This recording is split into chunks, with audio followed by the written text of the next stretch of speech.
Hello ladies, Nick Partipillo here again, here with another clinic video. Today we will be covering putting. So in the clinic we'll kind of go over a little more of the mechanics stuff, but I wanted to today in today's video cover something we don't often get to cover as in depth is green reading. So as you can see, I just hit a pretty decent shot in here to number 18 Old Orange, and I've got kind of wanted to walk you through what my typical process is for green reading and try and help you make more putts, which is always the goal, right? So as you can see, when I came in here, when I walk up to a green, I'm always looking for the slopes. So the slopes is going to be our first thing that kind of tells us what this putt's going to do. And I don't know if you can see on the video, but from what I can see is that there is a pretty big slope coming from where I'm facing right now, my right to the left. So that first tells me, okay, that ball's going to want to travel with the slope here. So already setting up here, I'm thinking I've got to play this putt outside left here because I know this slope's going to bring this ball to the right, especially as it slows down.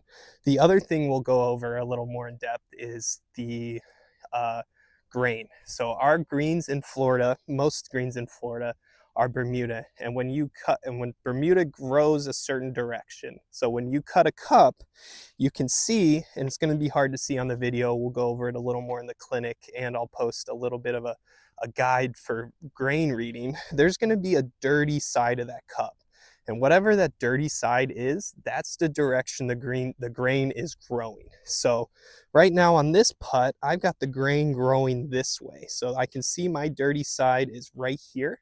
So that tells me that this putt is going to be down grain. So there is not as much restriction on a down grain putt because it's going with the grain.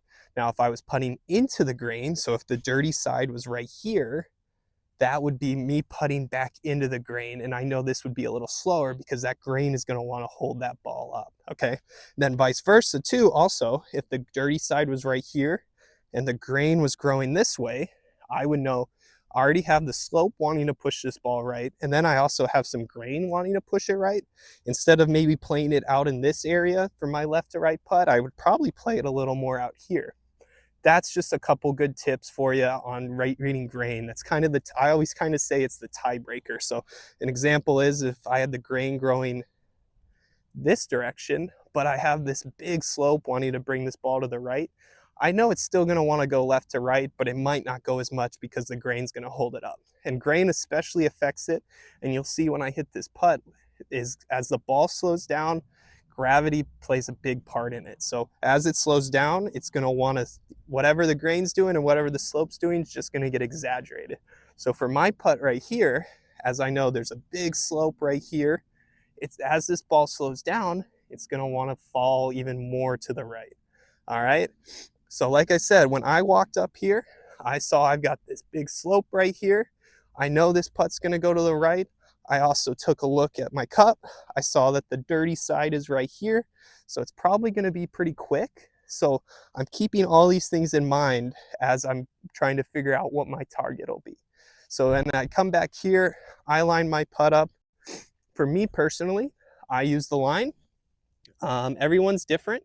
I like to use the line just because it helps me gauge my putt a little better and figure out, okay, where do I want this to start? So again, as I walk too, you can kind of feel these slopes too. And I feel this big slope right here.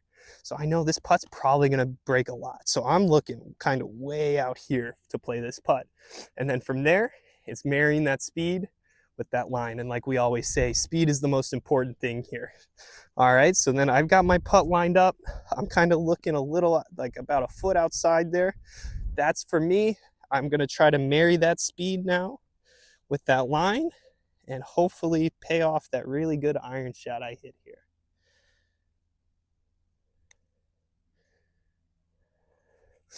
here. So see there, I just hit that one a hair too hard and it kind of stayed a lot straighter than I initially read it. But because also I hit it a little harder, that break didn't play as much of a factor. So these are kind of things you've got to think about when you're reading a green and trying to judge on where you aim it.